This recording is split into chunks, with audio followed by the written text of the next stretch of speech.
എന്തോ വരാൻ പോകുന്നെന്ന് എന്റെ മനസ്സ് പറയുന്നു. തെലുഗു സൂപ്പർ സ്റ്റാർ ബെല്ലംകൊണ്ടയെ നായകനാക്കി 2018 പുറത്തിറങ്ങിയ പമ്പരവാണ ഫാന്റസി മൂവിയാണ് സാക്ഷ്യം. ജനിച്ചു വീണ കുഞ്ഞുബെല്ലത്തെ കാണിച്ചുകൊണ്ടാണ് പടത്തിന്റെ പണ്ണൽ തുടങ്ങുന്നത്. എന്നാൽ ആ കൊച്ചർക്കൻ ജനിച്ചത് മുതൽ ആ വീട്ടിൽ സംഭവിക്കാൻ പാടില്ലാത്ത കുറെ അനർത്ഥങ്ങളൊക്കെ സംഭവിക്കാൻ തുടങ്ങുക. കൈരേഖയൊന്നുമില്ലാതെയായിരുന്നു ആ കൊച്ചുബെല്ലം ഈ ഭൂമിയിലേക്ക് പിറന്ന് പണ്ടടങ്ങിയത്. ദുരന്തങ്ങൾക്ക് മേൽ ദുരന്തം എന്ന രീതിയിൽ ആദ്യമേ തന്നെ ആ വീട്ടിലെ അറക്കറായ പശുവിനെ കുറെ കശാപ്പുകാർ അങ്ങ് തട്ടിക്കൊണ്ടുപോകും. എന്നാൽ പശുവിന്റെ കുഞ്ഞിക്കിടാവ് നിന്ന് കരയുന്ന കണ്ടപ്പോ ബെല്ലത്തിന്റെ അച്ഛനാണെങ്കിൽ അത് കണ്ടുവെക്കാനായില്ല. പുള്ളി എന്ത് ചെയ്തു, ആ പശുവിനെ തട്ടിക്കൊണ്ടുപോയവരെ തെരഞ്ഞു പിടിച്ചിട്ട് ഓക്കെ തന്നെ കുണ്ടിയടിച്ചാ പൊളിക്കും.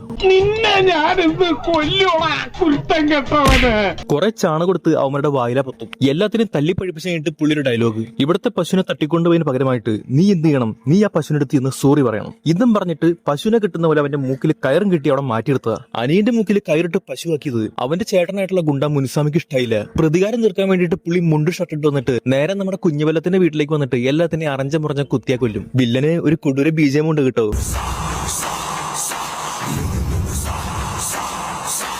പറി എല്ലാത്തിനെയും വന്ന ഗുണ്ടകൾ ഓരോന്നായിട്ട് ചാമ്പുന്നതിനിടയ്ക്ക് കുഞ്ഞുബെല്ലത്തിന്റെ അമ്മയുണ്ടല്ലോ, പുള്ളിക്കാരത്തിന് പണിയായി. കുഞ്ഞിന് ഒരു പോറൽ പോലെ ഇളക്കാതിരിക്കാൻ വേണ്ടിയിട്ട് ഒരു ഡബിൾ മുണ്ടെടുത്ത് അതിന്റെ മേത്തങ്ങോട്ട് ചുറ്റും. എന്നിട്ട് വീടിന്റെ പുറകുവശത്ത് കാട് ചെയ്യുന്നോണ്ടിരുന്ന ഒരു പശുക്കിടാവിനെ പിടിച്ചിട്ട് അതിന്റെ മേത്തൊരു മുണ്ടൊക്കെ ചുറ്റിട്ട് ഒരു ബാണ്ടം പോലെ ആ കുഞ്ഞിനെ അതിന്റെ മേത്തങ്ങോട്ട് വെക്കും. എന്നിട്ട് അതിന്റെ വാലി പിടിച്ചിട്ട് കിണ്ണ കൊടുത്തിട്ട് അതിനോട് ഓടിച്ചാ വിടും. എന്നാൽ ഇതാണെങ്കിൽ അവിടെ അപ്പുറത്ത് കുണച്ചു കുത്തി നോക്കിക്കൊണ്ടിരുന്ന ഗുണ്ടകൾ കണ്ടു. അവര് നേരെ വന്നിട്ട് നമ്മുടെ ബെല്ലത്തിന്റെ അമ്മേനെ മൃഗീയമായിട്ട് കൊല്ലും. ഓടിക്കൊണ്ടിരിക്കുന്ന കിടാവിന്റെ പ്രായക്കൂടെ വാണമിട്ടോലെ അവര് ഓടും. ഈ കോഴിനെ പിടിക്കണ പോലെ 4 പേര് 4 സൈഡിൽ നിന്നിട്ട് എന്തൊക്കെയോ കൊണ കാണിക്കുന്നുണ്ട്. ഈ പശുക്കുഞ്ഞ് കിടന്ന് ഓടുന്ന ഓട്ടം കണ്ടിട്ട് അതിന്റെ പുറത്ത് കെട്ടി വെച്ചിരിക്കുന്ന കുഞ്ഞിന്റെ അവസ്ഥയാണ് ആലോചിച്ച് നോക്കുന്നത്. വീടിന്റെ പറമ്പിലും പാടത്തും മരമ്പത്തൊക്കെ ഓടിച്ച് കിട്ടാത്തതുകൊണ്ട് തന്നെ ഇവന്മാരെന്ത് ചെയ്യും, ഒരു ജീപ്പ് എടുത്തിട്ട് അതിന് ഇടിച്ചിടാൻ നോക്കുക. ഇടി കൊണ്ട പശു പുൽച്ചാടി മൈരാന്നും പറഞ്ഞുകൊണ്ട് 1 കിലോമീറ്റർ അപ്പുറം പറന്നു പോയി കഴിഞ്ഞപ്പോ അതിന്റെ പുറത്ത് വെച്ച് കെട്ടിയിരുന്ന കുഞ്ഞാണെങ്കിൽ ആ സംസ്ഥാനം വിട്ട് വേറെ എവിടെയുണ്ടായ ഒരു അമ്പലത്തിലെ അവിടെ ഉണ്ടായിരുന്ന ഒരു പ്രതിഷ്ഠയുടെ സാരി പോയി വീഴും. അത് അവിടെ കൊണ്ട് നിൽക്കുന്നു വിചാരിക്കുമ്പോ ആ സാരി നൂർന്നൂർന്ന് വീണ് ഈ വീഗലാൻഡിലൊക്കെ പോയപോലെ നേരെ തെന്നി വന്ന് വീണത് ഒരു മണലൊക്കെ നിറച്ചൊരു ലോറിയുടെ മുകളിൽ. ആ കൊച്ചു വീഴാൻ കാത്തിരിക്കായിരുന്നു ആ ലോറി എടുക്കാൻ. അപരാധം വേണമെങ്കിൽ പണിക്കോട്ടെ,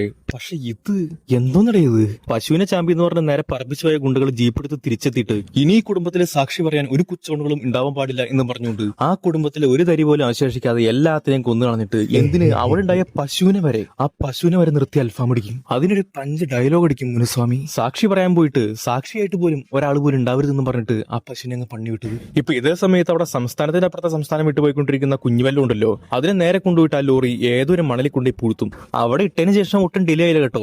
ഏതോ ഒരുത്തൻ ഏതിന്റെ ഇടയെന്ന് വന്നിട്ട് ഈ ക്വസ്റ്റ്യൻ എടുത്തിട്ട് നേരെ വാരണാസിലേക്ക് കൊണ്ടുപോകും. എന്നാൽ അവിടെ എത്തിക്കഴിഞ്ഞപ്പോൾ ഒട്ടും പ്രെഡിക്റ്റബിൾ അല്ലാത്തൊരു അപരാധമാണ് കാത്തിരുന്നത്. കുഞ്ഞുങ്ങളില്ലാണ്ട് പ്രാർത്ഥിക്കാൻ വന്ന 2 ദമ്പതികൾ തീർത്തും യാദൃശികമായിട്ട് ഈ കുഞ്ഞിനെ കാണുകയും ഓക്കെ കുഞ്ഞില്ലല്ലോ എങ്കിൽ നമുക്ക് ഇവനെ വളർത്താം എന്നും പറഞ്ഞിട്ട് ആ കുഞ്ഞിനെ അങ്ങ് ദത്തെടുക്കും. അയ്യോ, മികച്ചൊരു പണ്ണലായി പോയത്. അങ്ങനെ ലോറിയിലെ പണ്ടാരങ്ങൾ കഴിഞ്ഞിട്ട് ഇതിനെയും കൊണ്ട് അവർ പോയത് പ്ലെയിനിൽ, എന്നിട്ട് ഗൾഫിൽ കൊണ്ട് അതിനെ വളർത്തി വലിയൊരു കളിക്കാരനാക്കും അവനെ, മീൻസ് ഗെയിമർ ആക്കും അവനെ. അങ്ങനെ ആ ചെക്കൻ വലുതായി ഗൾഫിൽ ഗെയിമൊക്കെ കളിച്ച് അവിടെ നട്ടുച്ച വെയിലത്ത് കുണ്ടിക്കുലിക്ക് നടന്നുകൊണ്ടിരിക്കുന്ന സമയത്തായിരുന്നു പെട്ടെന്ന് അവന്റെ കണ്ണിലൊരു ദൃഷ്ടി പതിഞ്ഞത്. അവിടെ തൊട്ടുമുന്നിൽ അമ്പലത്തിൽ ഒരു പെണ്ണ് പൂജ ചെയ്തുകൊണ്ടിരിക്കുന്നു. പിന്നെ പറയണ്ടല്ലോ, ചെക്കനെ കണ്ട അതിന്റെ അകം മൂക്കും. അങ്ങനെ തൊലിച്ച് രണ്ടും പ്രണയത്തിലാവും. അങ്ങനെ ഇതിന്റെ ഫലമായിട്ട് 10 വിപരീതമായിട്ട് നമ്മൾ ഇതുവരെ കാണാത്തൊരു കൊണച്ച ഡാൻസും. അങ്ങനെ ആ പാട്ടും കൊണച്ച ഡാൻസും കഴിഞ്ഞിട്ട് ബെല്ലം തന്റെ പതിവ് വർക്കിലേക്ക് പ്രവേശിക്കും. അതായത് പുതിയൊരു ഗെയിം ഡെവലപ്പ് ചെയ്യാനുള്ള കൊണക്കലിലാണ് പുള്ളി. ഇല്ലാത്ത ബുദ്ധിയുള്ള തന്റെ കാമുകന്റെ പ്രവൃത്തി കണ്ടിട്ട് അതിൽ വിഷമം തോന്നിയ കാമുകി എന്ത് ചെയ്യും, ഇന്ത്യ എന്ന് തന്റെ കസിനിങ് വരുത്തും. ഈ കൊച്ചുണ്ണി ആരാന്ന് വെച്ച് കഴിഞ്ഞാൽ ഈ ബെല്ലം ചെറുതായിരിക്കുന്ന സമയത്ത് അവന്റെ വീടിനടുത്ത് പൂജ നടത്തിക്കൊണ്ടിരുന്ന പൂജാരി ഉണ്ട്. അയാളുടെ മോനാണ് ഈ വധൂരി.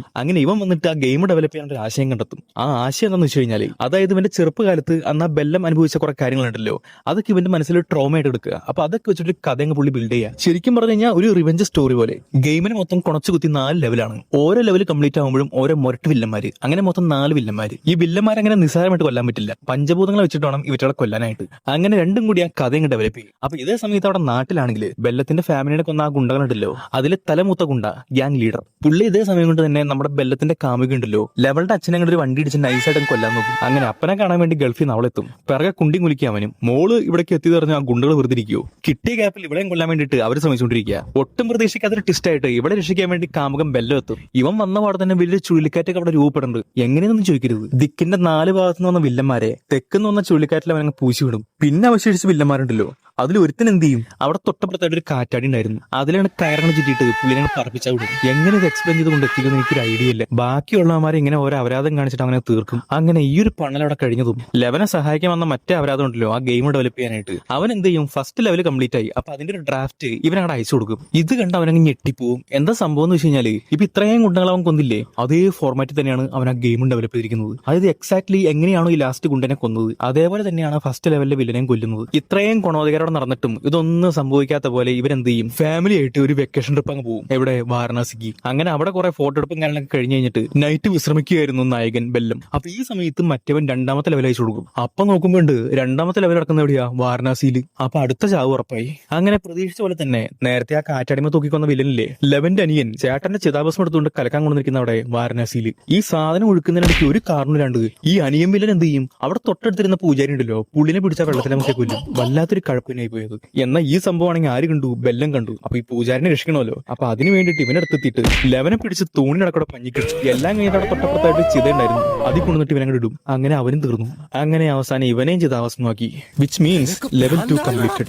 അങ്ങനെ ഇതേ സമയത്ത് വേറെ ഏതോ ഗുദാവിന്ന് വന്ന മൂന്നാമത്തെ വില്ലൻ, ഈ താടി വെച്ച വില്ലൻ നേരെ പോയത് ലെവളുടെ അടുത്തേക്ക്, ബെല്ലത്തിന്റെ കാമുകിയുടെ അടുത്തേക്ക്. അവിടെ ചെന്നിട്ട് ഒരു കാരണമില്ലാണ്ട് ഇവളെ പിടിച്ചുകൊണ്ടുപോയിട്ട് കുറെ ആൾക്കാരുടെ കൂട്ടത്തിൽ ബന്ധിയാക്കി വെക്കും. ഇതും അവന്റെ ത്രിലോകജ്ഞാനം വെച്ചിട്ട് ആ പരനാറി അറിഞ്ഞു, ആര്, ബെല്ലം. ഇവൻ പറന്നു വന്നിട്ട് ആ മൈനിങ് ചെന്നിട്ട് കുറെ മുളകൊടി വരിയിട്ട് എല്ലാ ഗുണ്ടകളുടെ കണ്ണിലാ പൊത്തും. അവിടെ കിടന്ന കുറെ ഇഷ്ടികം കല്ലൊക്കെ എടുത്തിട്ട് എല്ലാത്തിന്റെ തലക്ക് പിടിച്ച് പൊത്തുണ്ട്. അങ്ങനെ ഏറ്റവും അവസാനം താടി വെച്ച മൂന്നാമത്തെ വില്ലൻ ലെവൻ അവിടെ കൂട്ടിയിട്ടിരിക്കുന്ന കുറെ മണ്ണുണ്ട്, അത് പൂഴ്ത്തേം കൊല്ലും. അങ്ങനെ ഗെയിമിനെ തെളിച്ച മൂന്നാമത്തെ ലെവലും കഴിഞ്ഞിരിക്കുന്നു. ഇവൻ മൂന്നെണ്ണത്തിന് ഇവിടെ കൊന്നു കഴിഞ്ഞപ്പോ അവിടെ ഗെയിം ഡെവലപ്പ് ചെയ്യാൻ വരുന്നുണ്ടല്ലോ, ആ മാങ്കണ്ടി മോറിനാണെങ്കിൽ ഇതുവരെയായിട്ടും ഫൈനൽ ഡ്രാഫ്റ്റ് കംപ്ലീറ്റ് ആക്കിയിട്ടില്ല. അതിന്റെ ഡെവലപ്പിംഗ് പ്രോസസ് ഒക്കെ നടന്നുകൊണ്ടിരിക്കുക. അപ്പൊ ഇതേ സമയത്ത് നായിക ഉണ്ടല്ലോ, ലെവലിന്റെ വീട്ടിലേക്ക് മറ്റേ മെയിൻ വില്ലൻ, നമ്മൾ തുടക്കം കണ്ട മെയിൻ വില്ലനില്ലേ, ലെവൻ വന്നിട്ട് ഓക്കെ തന്നെ കൊല്ലാൻ നോക്കാം. ഗെയിമിന്റെ ഫൈനൽ ഡ്രാഫ്റ്റ് തെളിക്കാത്തോണ്ടായിരിക്കാം ബെല്ലത്തിനാണെങ്കിൽ ഇവിടേക്ക് വരാനുള്ള റൂട്ട് മനസ്സിലായിട്ടില്ല. അങ്ങനെ അന്താളിച്ച് കുണ്ടിയും കുത്തി നിൽക്കുന്ന സമയത്തായിരുന്നു അവന്റെ തൊട്ട് മുന്നിലേക്ക് ഒരു കാള വരുന്നത്. ഈ കാളയാണ് നമ്മൾ ആദ്യം കണ്ട കാള. അതായത് ഇവൻ ചെറുതാക്കുന്ന സമയത്ത് ഇവൻ തായ്ക്കൊണ്ട് പോയില്ലേ, ദത്. അതിപ്പോ വന്നിക്കുന്നതിന്റെ കാര്യം ഒന്നറിയാവോ, ഇവനെ അവളുടെ വീട്ടിലേക്കുള്ള റൂട്ട് കാണിക്കാൻ, മാപ്പ് കാണിക്കാൻ. എന്താലേ, ഇനി അപരാധം എന്ന് പറഞ്ഞാൽ പോരാ, അതിലും വലിയ കൊണച്ചു കുത്തിയ അപരാധം.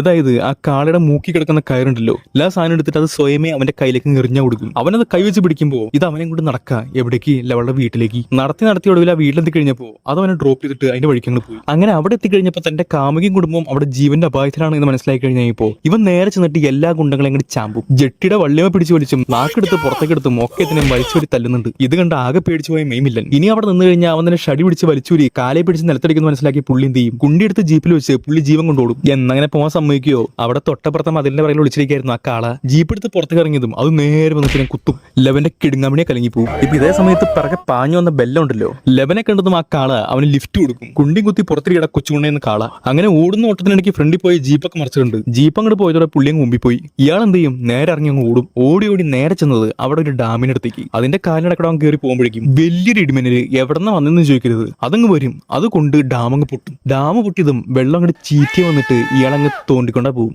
അങ്ങനെ ആ ഡാം പൊട്ടി പ്രളയത്തില് ഈ ഒരു വില്ലൻ ശ്വാസം കിട്ടാതെ മുങ്ങി ചാവും. അങ്ങനെ ചാവേണ്ട സാധനമാണ്. എന്നാൽ അങ്ങനെ ഇപ്പൊ നീ ചാവണ്ട മുതുകുണ്ടെന്നും പറഞ്ഞുകൊണ്ട് മോളിൽ കയറുന്ന താഴേക്ക് തെളിച്ചുകൊണ്ടിരുന്ന ബെല്ലം ഉണ്ടല്ലോ, അവൻ ഇവനെ കുത്തിങ്ങെടുക്കും. ചാവാൻ പോയതിനെ വീണ്ടും പിടിച്ചു കയറ്റി അവനെ വീണ്ടും കൊന്നതിന് ശേഷം ഇവനെ വീടിന് മുന്നിൽ കൊണ്ടുപോയിട്ട് ആൾക്കാർക്ക് കാണാൻ വേണ്ടി ഇട്ടുകൊടുക്കും. അങ്ങനെ മെയിമിലിനെയും കൊന്നു കഴിഞ്ഞപ്പം ആ ഗെയിമിന്റെ ഫൈനൽ ഡ്രാഫ്റ്റിംഗ് കംപ്ലീറ്റ് ആയി. അതോടുകൂടി കൊണച്ചു കുത്തി അപരാധപ്പടവും അവിടെ വെച്ച് അവസാനിക്കുക.